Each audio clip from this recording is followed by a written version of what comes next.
Now at 6, authorities in Newton County discover a body in the remains of a house fire.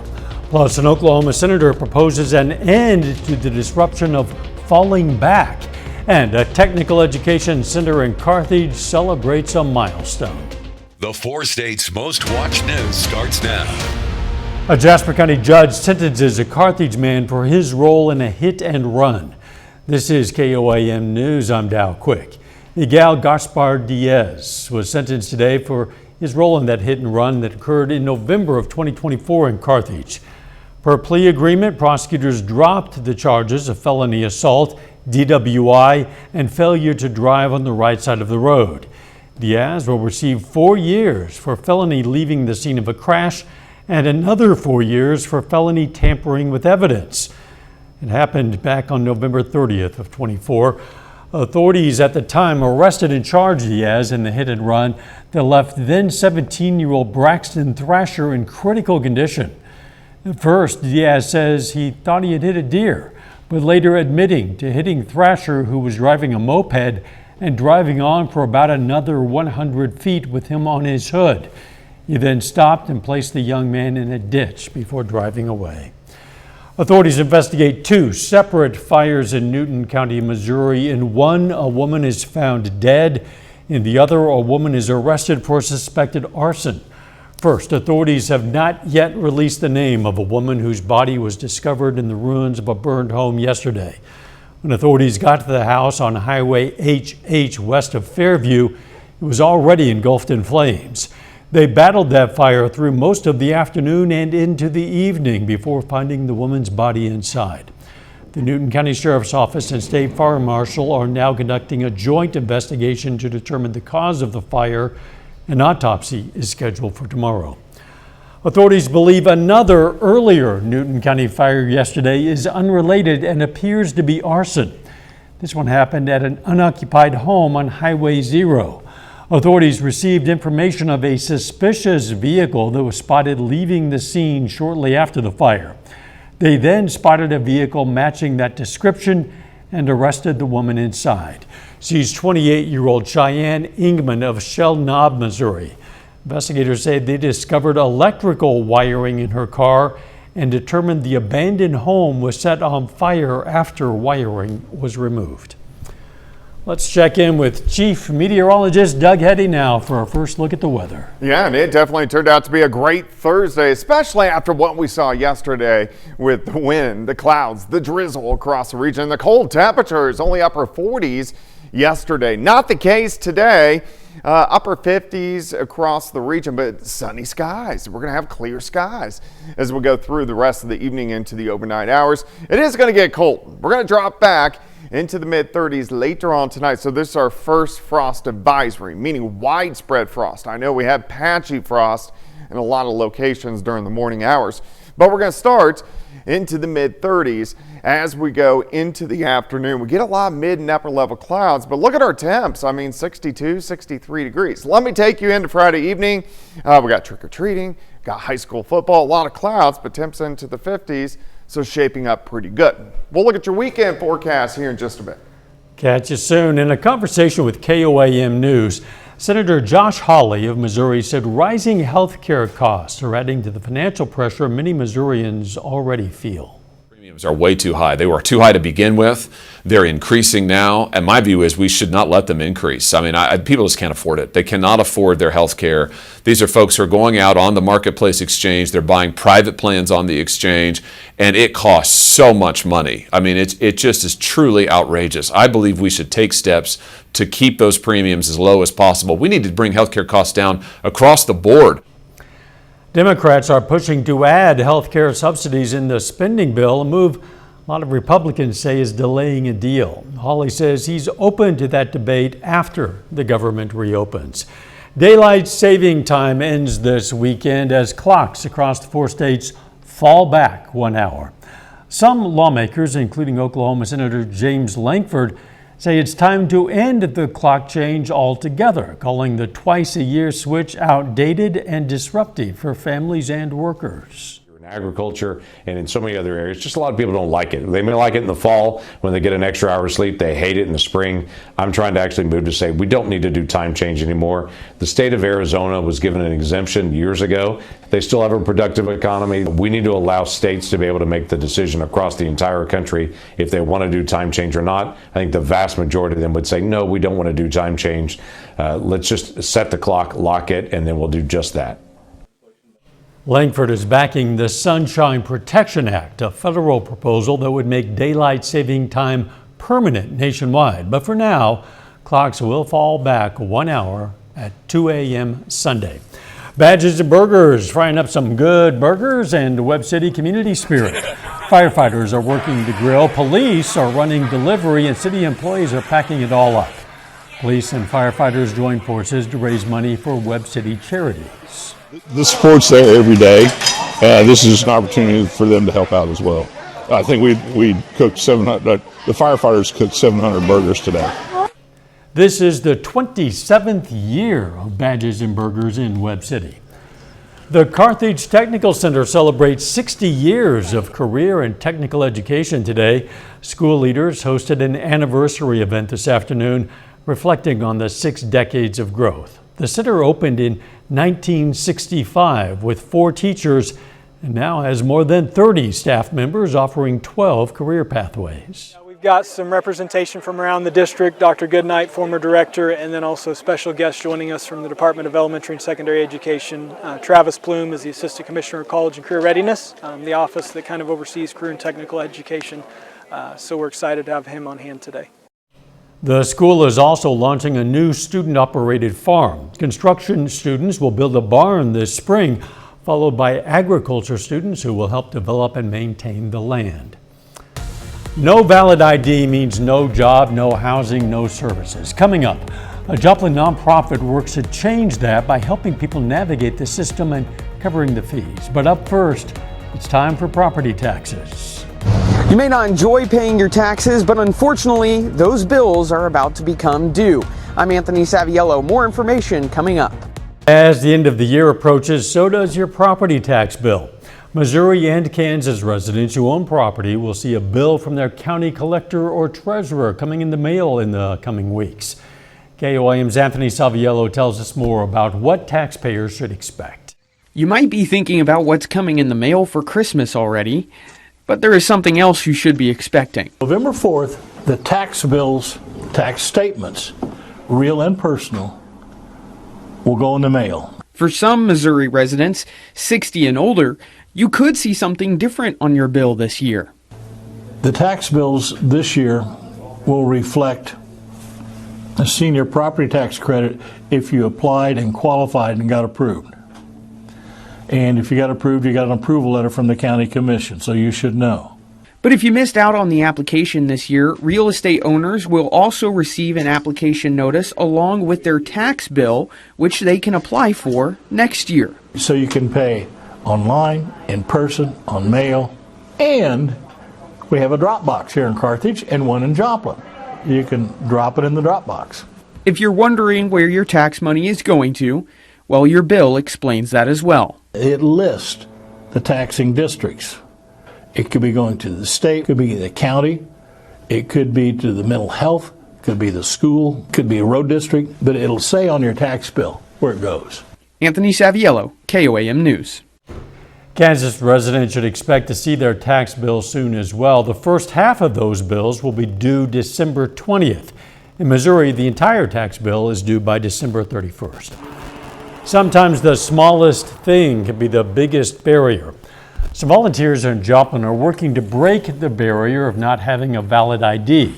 Joplin Next Step is a nonprofit that's next to Souls Harbor, and they're going to help people get ID documents, social security cards, birth certificates, and others. They even cover the cost and help them get to navigate the website. So we're going to have much more on this story in tonight's segment of Doing Good. That's going to be on KOAM News at 10. A little bit later, some kids in Neosho County take a journey to the center of the earth. And it's going to be a frosty night for us tonight. What about your Halloween? We're going to look at that coming. Well, it definitely turned out to be a nicer Thursday for us today. The sun returned. We got rid of the drizzle and the very windy conditions. Yesterday felt like winter was right around the corner. Today feels a little bit better. And we're going to see really nice weather in general as a whole as we go through about the next 7 to 10 days. Not much going on. We have a weak little wave kind of rotating just to our north right across parts of Iowa, but we look fine. We're going to have a nice quiet night for us tonight. It's going to be cold. This is our first frost advisory. It doesn't mean it's our first frost. It's our first one that hits the criteria to get an advisory, meaning it's going to be widespread. Last night we had patchy frost. I woke up this morning and saw a little bit of patchy frost at my house.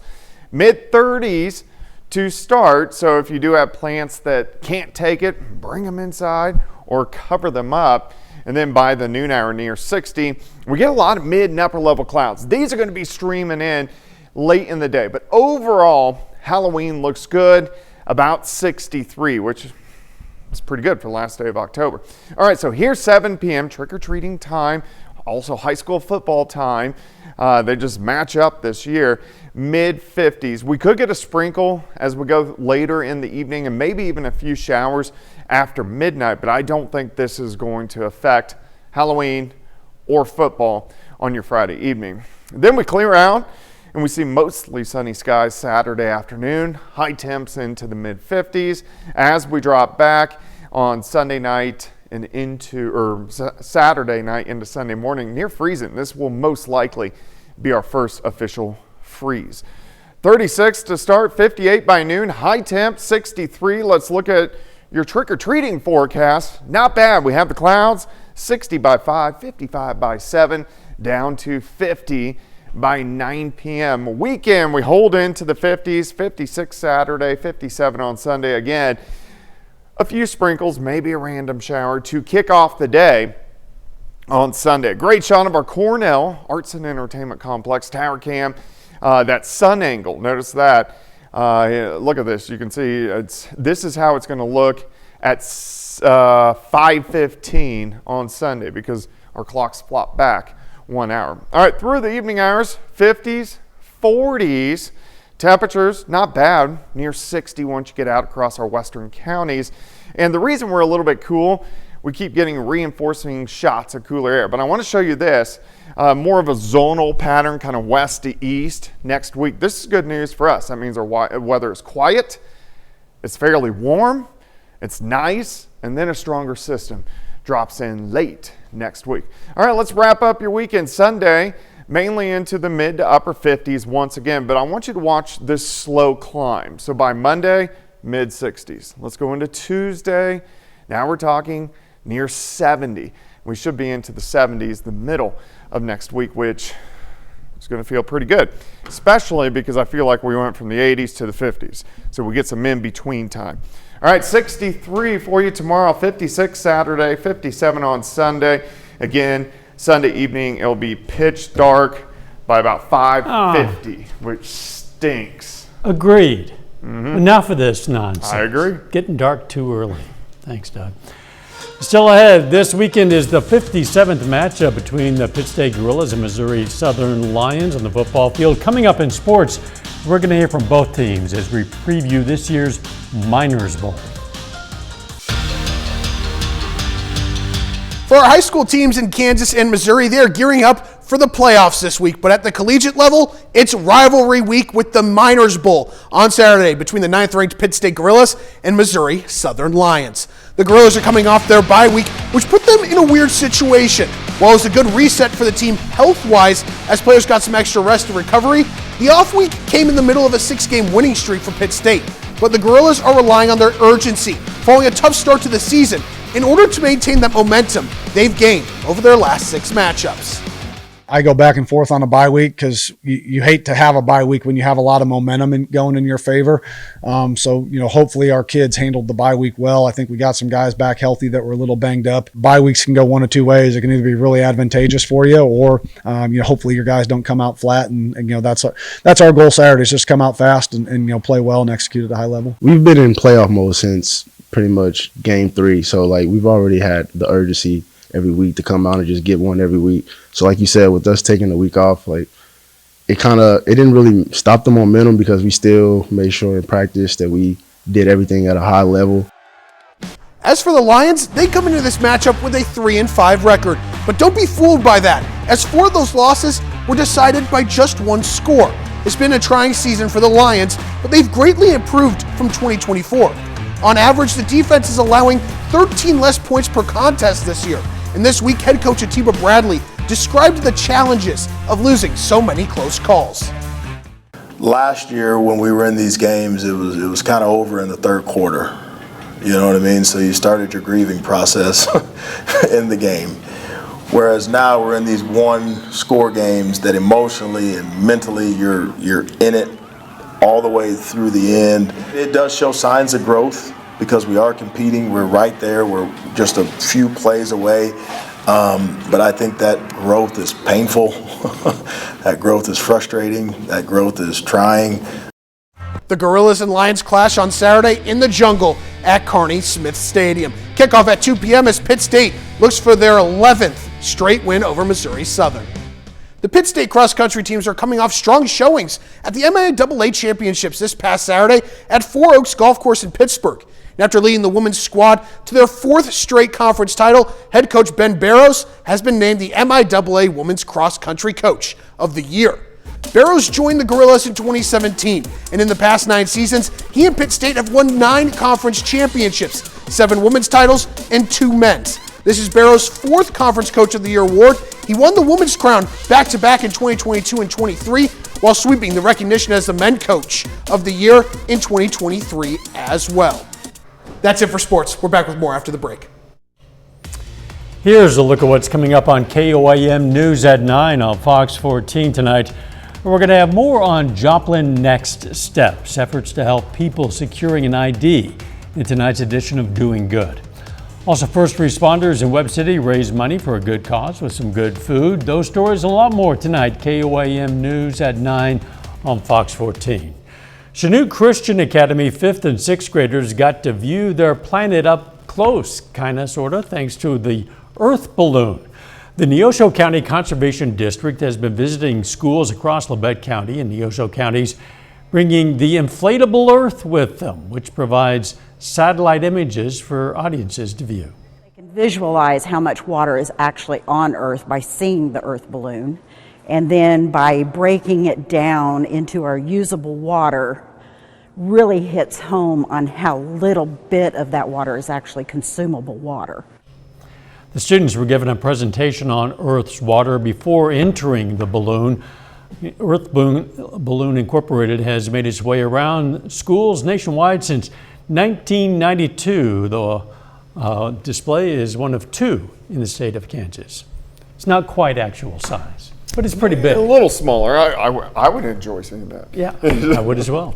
The weather. All right, looks pretty good. We are going to get a little frosty tonight. So if you do have any plants that you want to keep them living, I guess, cover them up or bring them inside. 63 on your Halloween, and then a little bit cooler, but overall the weekend looks nice. And if you don't care about those plants outside, leave them outside. Good riddance plants.